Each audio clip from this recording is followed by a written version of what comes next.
Sing kaget aku wae.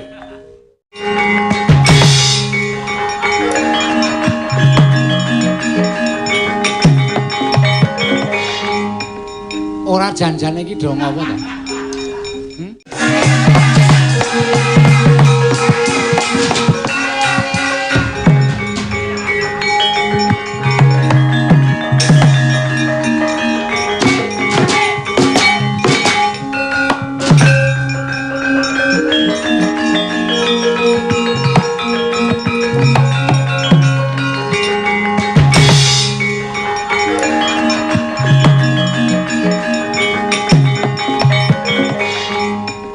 Ora janjane iki dong apa to?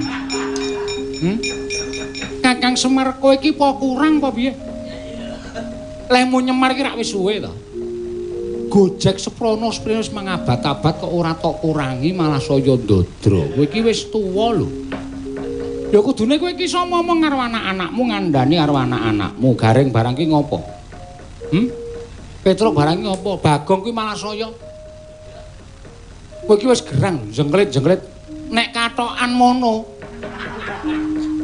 wong ora lho anggere jengklit sarunge semilak war tak tutuk-tutuk wah gowo telo rantek-entek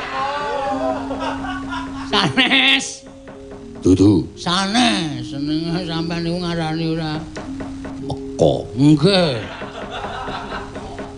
enten apa? Ah, kok ngawe kalian ning ngabdipun Semar. Kakang Semar, pripun?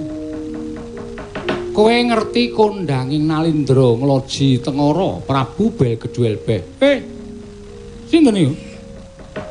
Nalindra ing kondange watak Sadu Budi. Kowe Sadu. Sariki enten jenenge Sadu.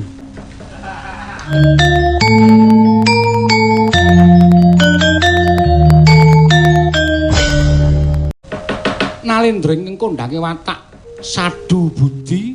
Kowe Sadu. Sariki enten jenenge Sadu. Tegese Nalindra ing watake becik. Nanging lah kok dina samengko beda karo pawartane. Lah beda pripun?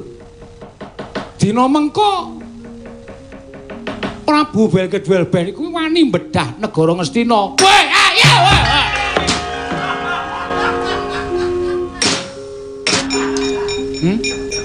Kakang Semar kowe iki apa kurang apa piye?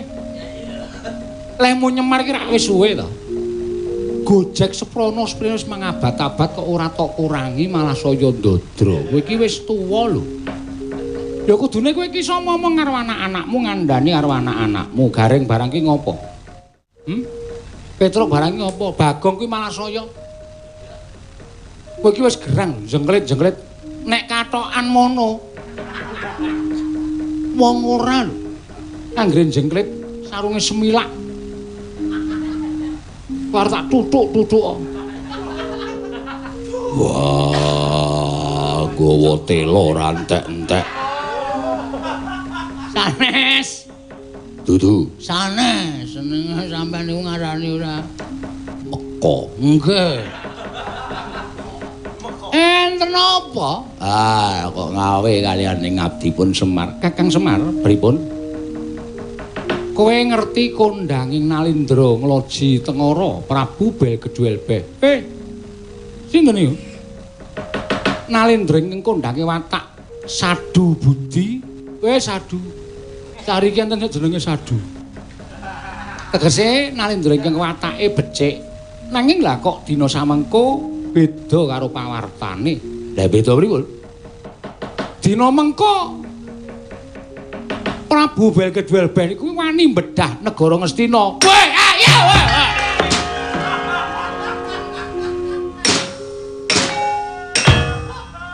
Sing kaget aku wae. Kowe bengok aku kepoyo. Saya Bagong Srana ora jamak-jamak nganti mak crit.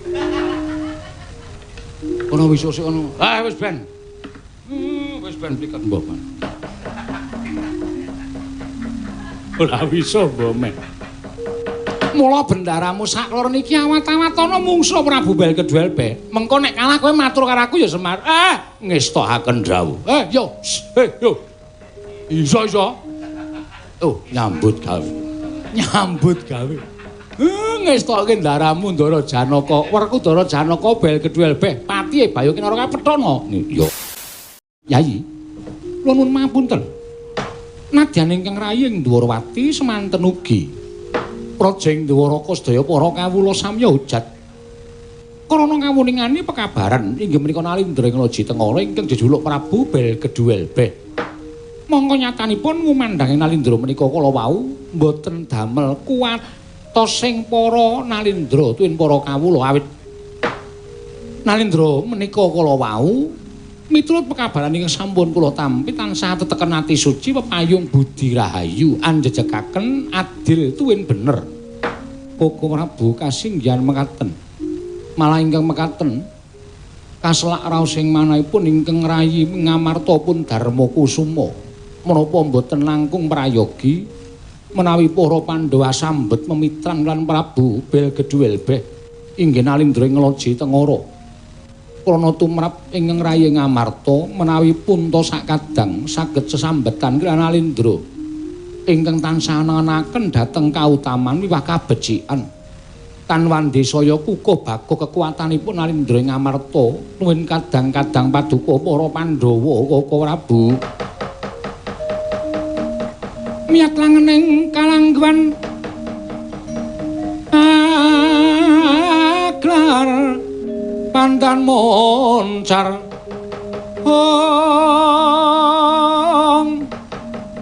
tinon ler kekonang surem sorotetan padang kasur lan pajaring pun ameng kekono dasare mongso katiga dereng ngantos paripesami Mbawacana katrenjo rawing nata agung ing mandul tuwin nata ing Astana Prabu Duryudana karya cingak sangya para Pandhawa wau dewa-dewa Sugata ngutani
Dewa Narapati tuwin ares Sora Kresna langkung tresnanira marang Diapanon Cinawi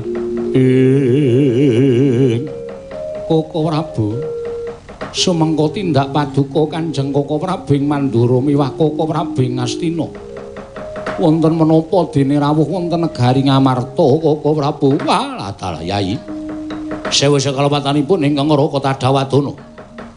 Sowan kula nganti dhateng Hyang Prabu Duryudana menika sayektos namung badhe nyuwun senjata pitulung tumbak kenceng dhateng kadang-kadang kula para Pandhawa. Hyang Prabu mugi kepareng mbantu dhateng putripotipun ing Raka ing Ngastina pun Duryudana. Mengko suraos kados pundi dene paduka paring dawuh mekaten Yai. Menawi Pandhawa mboten sak biyantu kalian kula lan Hyang Prabu Ngastina tanwandi negari Ngastina mangke bedah. Negari Astana bedah dipun kukup dening Nalindra enggal ingkang nami Prabu Bel Kedhuel Beh saking negari Loji Tengara. Nyata Nalindra ingkang sekti kalintang jayaning perang. Dereng ngantos kula abenajeng kaliyan Prabu Bel Kedhuel Beh nadyan nedaya abenajeng kaliyan patihipun kemawon. Sampun ngedalaken pengabaran ingkang mawarni-warni satemah kula lan Hyang Prabu Duryudana kepelajar wonten negari Ngamarta mriki lan bubar sangga para sata kula nungsang puyang numbuk bentus lampahipun.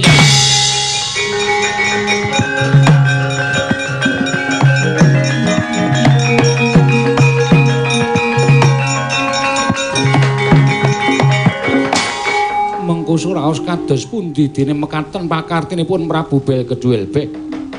Mongko nyatanipun pawarta ingkang kula tampi nalindring loji Tenggara tu nalindring ingatan sak nengenaken dhateng kautaman. Lah kok teka mekaten babaring kasunyatan kula Prabu. Wah, sampun menawi kula jlentrehaken sak mangke nadyan saratri menika mboten badhe wonten pundhatipun. Sawanipun Bayu Kenara anggenipun badhe mbedah negara Ngastina, Yayi. Ngemuti beli negari Ngastina menika kagunganipun para Pandhawa. Menawa Pandhawa badhe mentala nyumurupi negari menika dipun jeki dening Nalendra ing Loji Tenggara Prabu Belkedhuelbeh Werkudara Janaka pun kakang bantunen, Yayi.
Janjane iki do ngopo to? Kakang Semar kowe iki apa kurang apa piye? Lemu nyemar iki rak wis suwe to. Gojek seprono sprene wis mangabat-abat kok ora tok kurangi malah saya ndodro. Kowe iki wis tuwa lho. Ya kudune kowe iki iso ngomong karo anak-anakmu ngandani karo anak-anakmu. Garing barang ki ngopo? Petruk barang ki ngopo? Bagong kuwi malah saya. Kowe iki wis gerang jengklit-jengklit. Nek katokan mono wong ora lho anggere jengklit sarunge semilak war tak tutuk-tutuk. Wah, gowo telo rantek-entek. Sanes. Dudu. Sanes, seneng sampean niku ngarani ora. Meko. Nggih. Enten apa? Kok ngawe kalian ning abdipun Semar. Kakang Semar, pripun? Kowe ngerti kondanging Nalindra ngloji Tenggara Prabu Belkedhuelbeh. Sinten niku? Nalindra ing kondange watak Sadu Budi. Kowe Sadu. Cari ki enten jenenge Sadu. Tegese Nalindra ingkang watake becik. Nanging lah kok dina samengko beda karo pawartane. Lah beda pripun? Dina mengko Prabu Belkedhuelbeh niku wani mbedah negara Ngastina. Kowe ayo.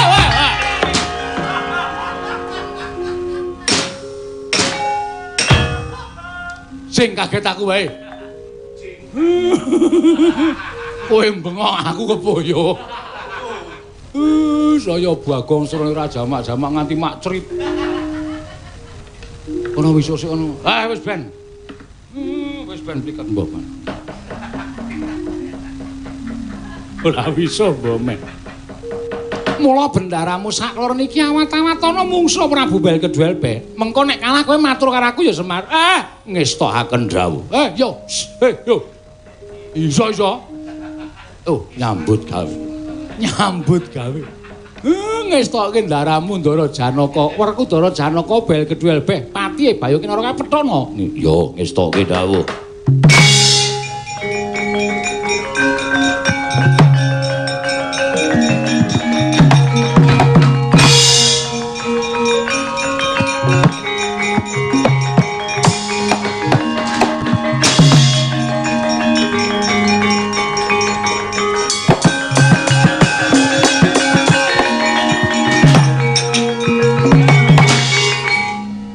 aku sik. Bapakmu kae mengarep rono kok dadak mundur sik. Ha nika torpedo. Sing niku torpedo. Dadi nek arep maju niku dundurke sik. Ora iso nek langsung maju. Ora nika niku kuno kok ya. Wo lah rak ngono ngerti ta kok nggih.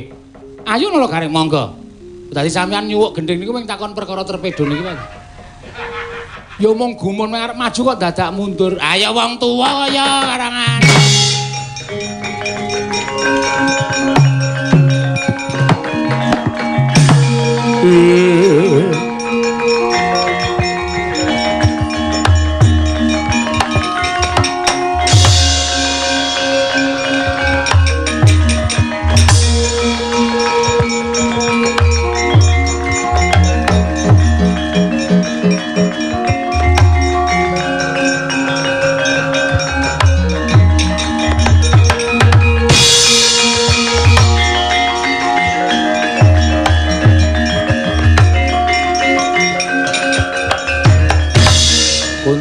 Kancing langit kelap-lapaton lerkin saking risang mawe gandrung satriya bagus apa ana wujuding pawongan maju ning Mabaratan srayaning wong Astina srayaning Kang Prabu Duryudana kowe sapa takon karo aku Bayu Kinurapatih Ngloji Tengara Nggih Prabu Duryudana rangkete tangane tak kerincunge sikile leboke pakunjaran ratu sing wis wegah nomo mawarah nampik pitutur becik wajib dilebokke pakunjaran dikapokake uripe Duryudana mati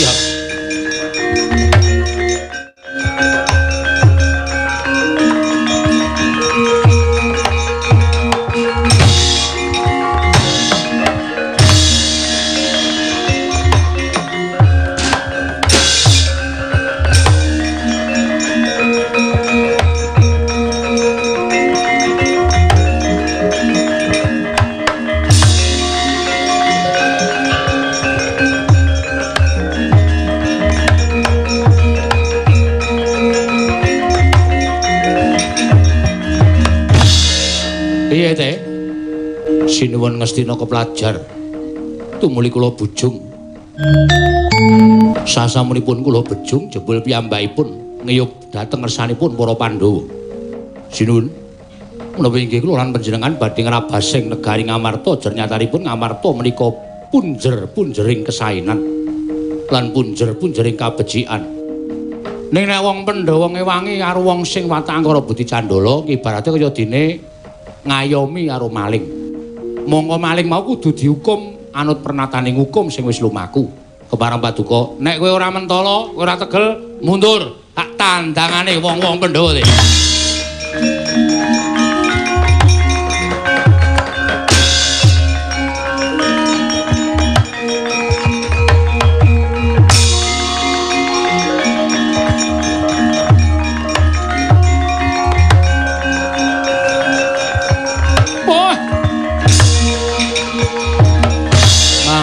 Anggro sesumbar lindo bumi kuncing kumaludha kundur ketup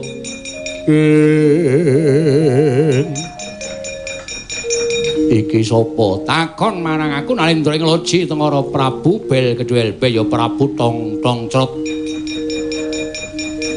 sapa Raden Janaka ngerti karo aku sing ora ngerti aku apa ratu sugih pinter mblegedu ora kurang apa-apa.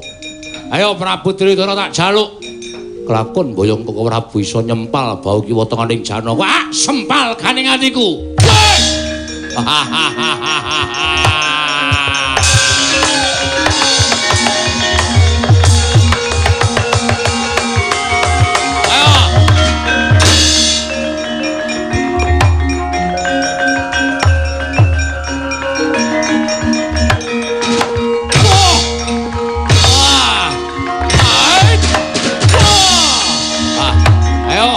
Sapa ngayomi ratu ngambek angkara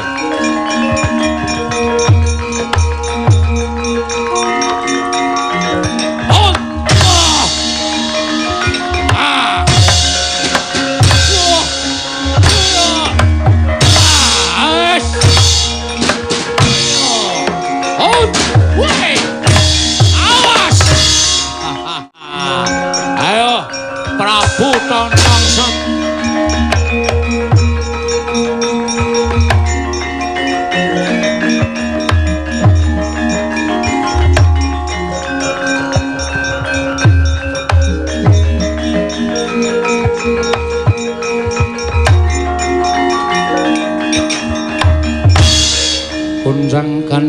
bukit kelap-lapaton lerking sanging risang mawe gandrung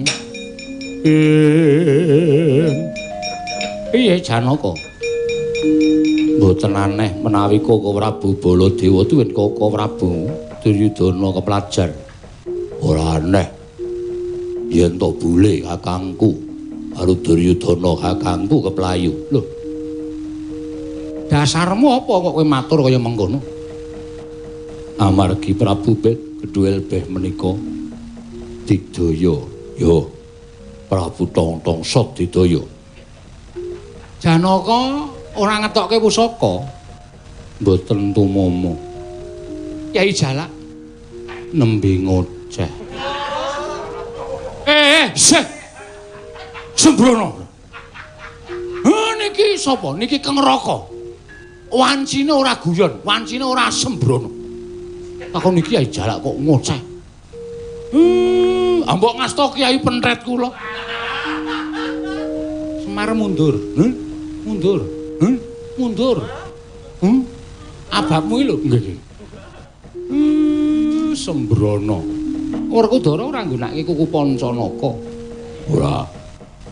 ora demomo wis tak gunakake wis mbok sok dikethroki iki boten ya wis kana mundur nggih Koko Prabu lajeng mangsaipun sinten wis kowe mundur perkara mungsuhe kuwi tanggung jawabku mundur inggih ngestakaken dawuh Werkudara mundur wah kowe aja maju perang ndak kalah kalah menang ki perkaraku wis mundur wah aku isin nek duwe dulur tuwa nganti kalah perang lah nek nganti kalah karo Prabu Kedhuel beh kan mbok ya ora usah dadak ngresna diwalikno kula tak kresna sampean Semar ya ora wangun aku kok dadi Semar ki terus le nyebut ki ora wangun mundur Werkudara yo Semar anakmu telu kono mrene 3 ora wae loro wae telu napa loro wae Gareng karo Bagong lah Petruke ora takon nyambut gawe Gareng karo Bagong wae kon rene saniki sok setu saiki mangkat ora gawe nesu ning Nalendra Ndarawati ki arep kok piye kowe ngajak apa kowe nggih kula udan iki kok awane do arep emosi kabeh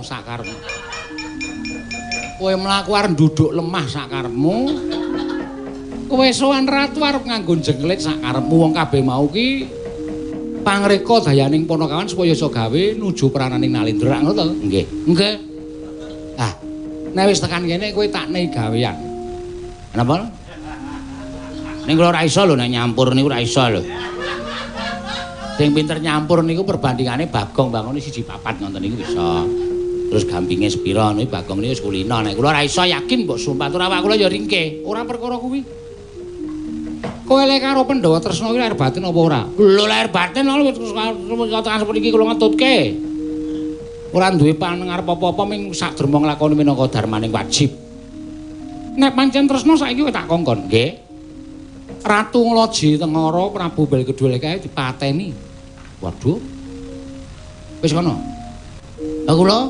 kowe ya karo Gareng wong loro wis mangkat to iso mati saka kowe ora iso matine Prabu Kedhuel beh saka Ngloji Tengara pecah sirahmu pateni dhewe senjata cakra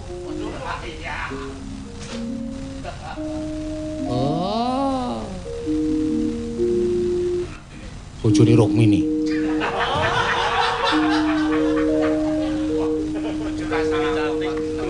marai mangkel Jawa kok sapene wis iso mateni Prabu Kedhuel banyak cakra sirahmu mati apa iki ana meng ari Jawa iso oh coba mah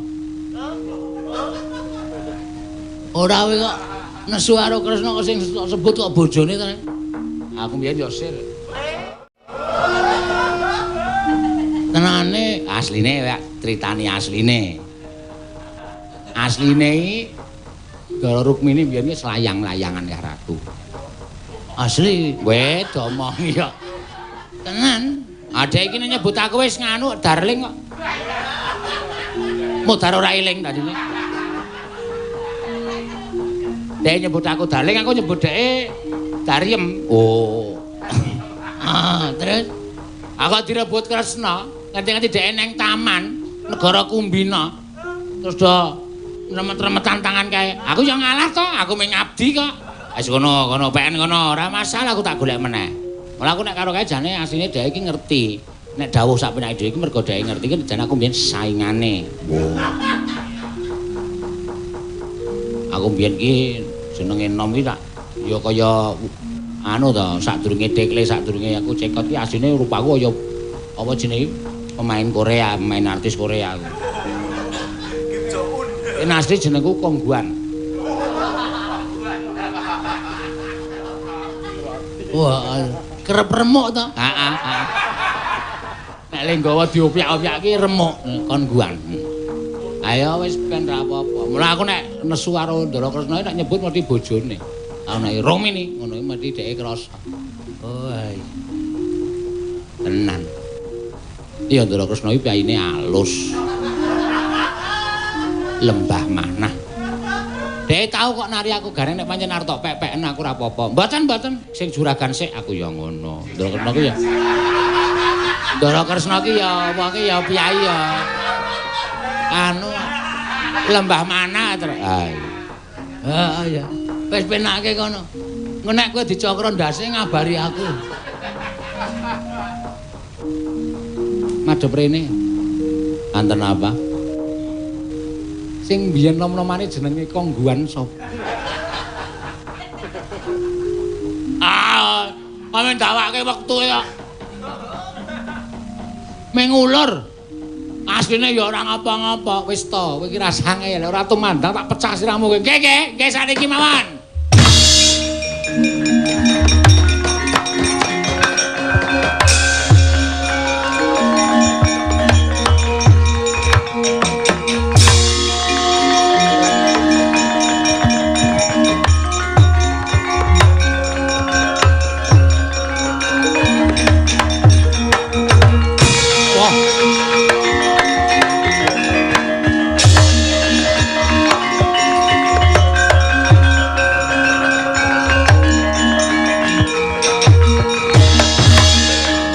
Sapa iki? Jebul wong Amarta kuwi aneh-aneh. Mbok menawa iki kawin silang antaraning Terwelu karo menungso. Sing mburi iki mbok menawa kawin silang antaraning Kirik karo menungso. Kirik, matamu ya ora. Tak penamu desa wae. Prabu Bel Kedhuelbeh. Nalindra ing Loji Tengara. Kowe ora sah mungsuh ndara-ndaraku Pandhawa. Ning mungsuhku Wa Aini. Kuwi basa apa? Aku jaman iki dadi Kongguan biyen. Ngomong aku senengane Wa Aini. Wa Aini tegese apa? Aku mungsuh kowe. Wah. Koplo.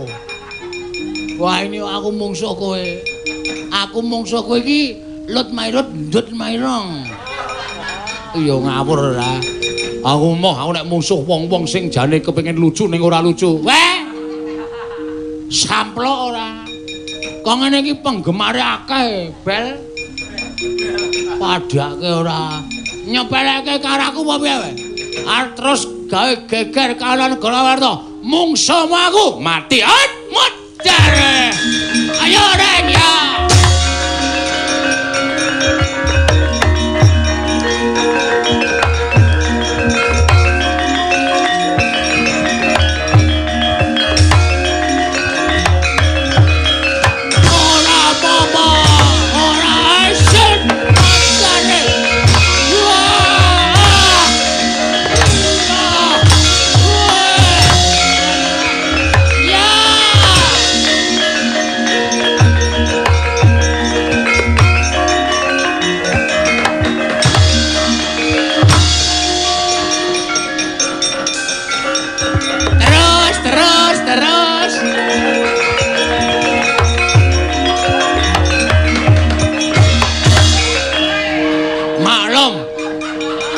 harap maklum.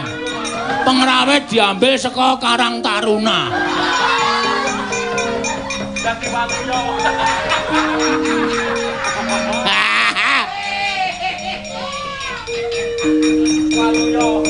Kapok ora kowe. Kapokmu kapan kowe? Ya tanya kowe. Nek ora ngono ndara iki piye? Iki wae sapa mestine ana sing duwe. Anggap sakem nek jae sikep kowe. Sing kenceng lho, Gong, sing kenceng. Sing kenceng. Ora sikep nek rang rang rang. Iki punyaku. Ora dunyet-unyet. Akhirnya tangane bel kedua bae. Tangan kok cendhek. Ora ana drijine. Mula ken mau tak alus kok ngepel terus.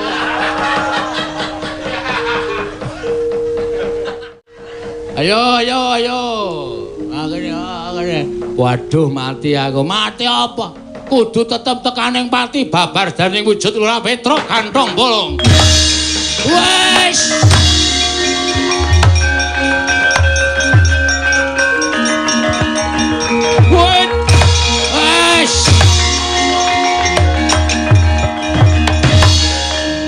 Wes, leren.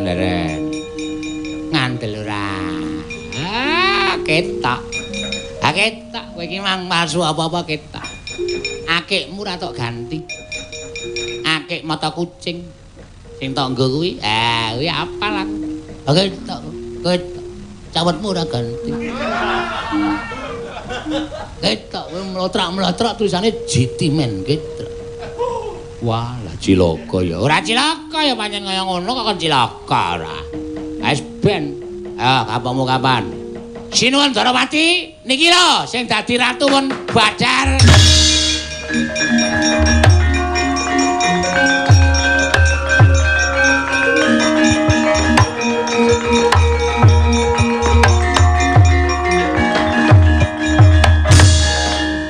Petruk kowe kok kuat dadi ratu?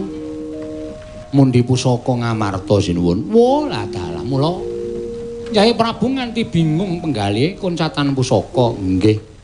Lah kok iso nggawa pusaka? Lah nalika sinuwun masrahke kula ken nggawa wangsul teng negari Ngamarta kula niku mimpi nyoba. Dari nek kedunungan pusaka niku iso dadi ratu, iso dadi apa-apa. Lah kok nyata. Lah pusakane apa isih tok gawa tesih. Tak suwun ngene. Tak jaluk bali.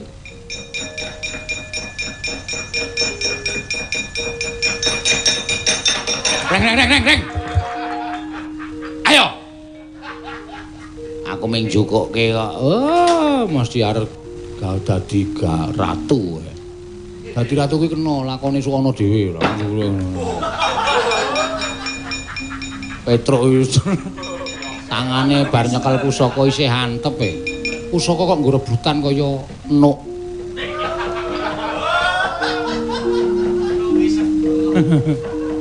Mangsamu padake ora. Ya wis nek ngono aku sing nekseni ya Petruk. Nggih. Niki ya menggo nyoba, ternyata kawula cilik kaya kula niku ya iso dadi ratu. Mula ya mugi-mugi sedaya menika rancak samukawisipun. Iya apa ana kan? Sing dadi patih kae sapa? Sik, Truk. Iki coba sing dadi patih iki kudu diluruskan semuanya. Luruskan piye? Sing dadi patih kae sapa? Terus Petruk sing mau karo aku gara-gara mau sapa? Ah Petruke ganan rene, Reng. Oh ya.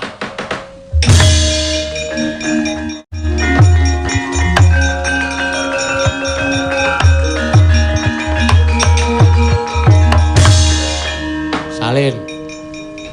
Kowe gaweanku. Ora salin totok sirahmu.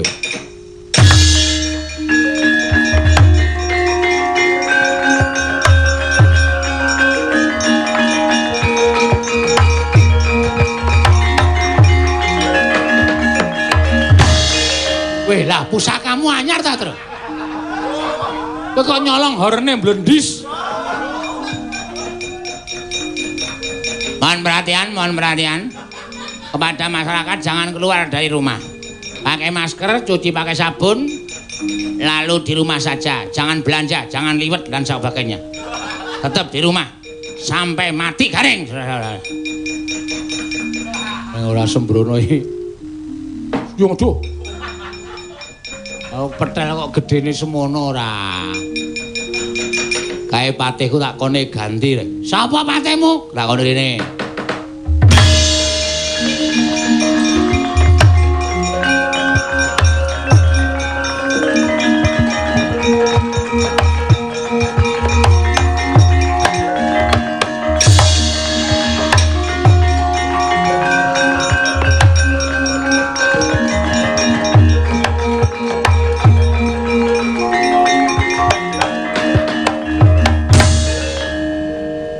Patih Bayu Kinara iki lelakone wis rampung.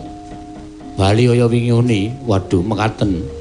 Iki lho Ra. Heeh, aku ya wis badar kok ya Bali. Ih, wis kaken dawuh.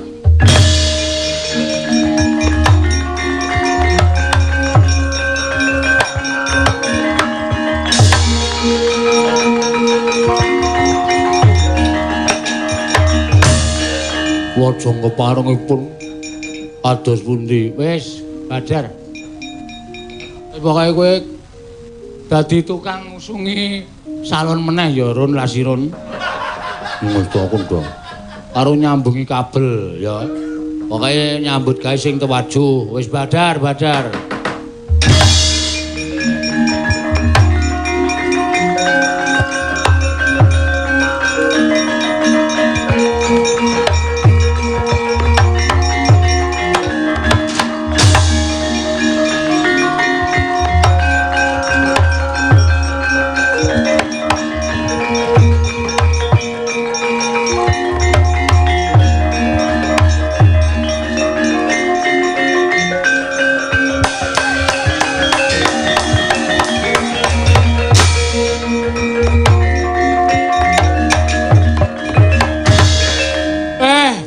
Kabeh wis paripurna dole. Ayo mlumpuk ning negara Ngamarta. Lakon sing kababar mbok lakoni iki mau sayektine mung minangka pepeling sarta pepenget. Sing jeneng kawula cilik ku ya bisa duwe gegayuhan sing persasat sundul langit. Merga wong pinter, merga wong sing limpat, merga wong sing wegik kuwi isih kalah karo wong bejo. Arep saka kawula ning nek kedunungan bejo, wah kuwi iso tekan sing dadi sedyane Petruk.